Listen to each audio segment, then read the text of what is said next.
திருப்பதி கூட்ட நெரிசலில் சிக்கி காயமுற்று மருத்துவமனையில் சேர்க்கப்பட்டிருப்பவர்களை ஆந்திர துணை முதலமைச்சர் பவன் கல்யாண் நேரில் சந்தித்து நலம் விசாரித்தார்.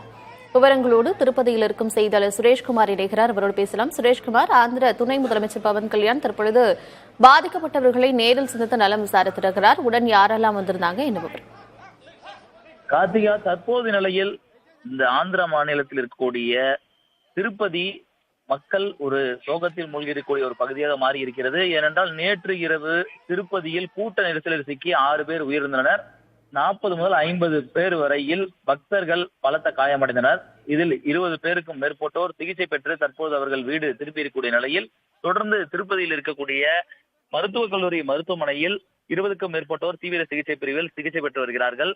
தற்போதைய நிலையில் 4:10 மணி அளவில் ஆந்திராவுடைய துணை முதலமைச்சர் பவன் கல்யாண் நேரில் வருகை தந்து தற்போது மருத்துவமனையில் சிகிச்சை பெற்று வரக்கூடிய அந்த நோயாளிகளாக இருக்கக்கூடிய பக்தர்களை நேரில் சந்தித்து அவர்களுக்கு ஆறுதல் தெரிவித்து நலம் விசாரித்து வருகிறார். மேலும் அவர்கள் உறவினர்களுக்கும் ஆறுதல் தெரிவித்துக் கொண்டிருக்கிறார். ஏனென்றால் இந்த கூட்ட நெரிசல் என்பது நாளைய தினம், அதாவது வைகுண்ட ஏகாதசியை ஒட்டி இலவச டோக்கன்கள் வழங்குவதற்காக பக்தர்கள் மேலே சென்று சாமி தரிசனம் செய்வதற்காக இந்த டோக்கன்கள் வழங்கப்பட இருந்தது. இப்படிப்பட்ட நிலையில்தான் இந்த கூட்ட நெரிசலில் சிக்கி இருக்கிறார்கள்.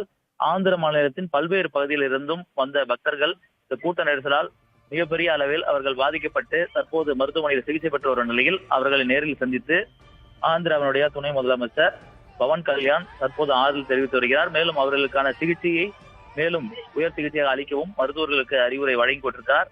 சற்று நேரத்துக்கு முன்புதான் ஆந்திர முதல்வர் நேரடியாக வந்து இதே மருத்துவமனையில் இங்கு சிகிச்சை பெற்றுக் கொண்டிருக்கக்கூடிய அந்த நோயாளிகளாக இருக்கக்கூடிய பக்தர்களுக்கு ஆறுதல் தெரிவித்திருந்தார். இப்படி அடுத்து தொடர்ந்து முதலமைச்சர், அடுத்ததாக துணை முதலமைச்சர், மேலும் அடுத்து தொடர்ந்து பல்வேறு அரசியல் கட்சியினர் இந்த மருத்துவக் கல்லூரி மருத்துவமனைக்கு வருகை தர இருக்கிறார்கள்.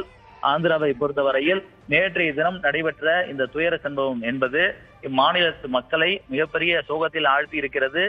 இந்த கூட்ட நெரிசலில் தமிழகத்தை சேர்ந்த மல்லிகா என்ற பெண் ஒருவரும் கூட்ட நெரிசலில் மிகப்பெரிய அளவில் சிக்கி பலத்த காயமடைந்து உயிரிழந்திருக்கிறார். இப்படி தமிழகத்தையும் இந்த சம்பவம் என்பது உலுக்கி இருக்கிறது என்றே சொல்ல வேண்டும்.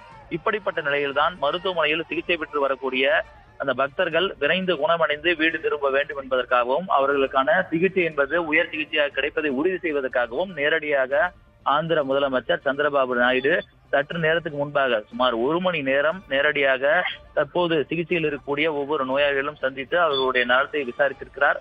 உறவினர்களிடமும் அவர்களுக்கான ஆறுதலை தெரிவித்திருக்கிறார்.